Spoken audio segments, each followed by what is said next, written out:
বাংলা ভাষায় প্রচলিত কয়েকটি জাপানি শব্দ। হারাকিরি, পেটে ছুরি ঢুকিয়ে আত্মহত্যা করাই হারাকিরি।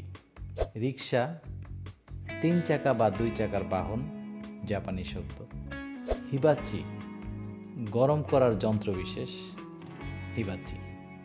কামিকাজে, এমন পাইলট যারা শত্রু দমনে আত্মঘাতী আক্রমণ করে। সুশি, এক ধরনের খাবার, সুশি। টেম্পুরা, এটাও মাছ ও সবজি মিশ্রিত এক ধরনের সুস্বাদু খাবার, টেম্পুরা।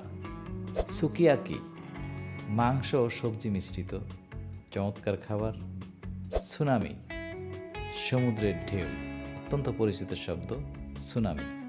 আজিনোমোতো, আজিনোমোতো এক ধরনের লবণ জাতীয় খাবার যা খাবারের স্বাদ ও ঘ্রাণ বৃদ্ধি করে।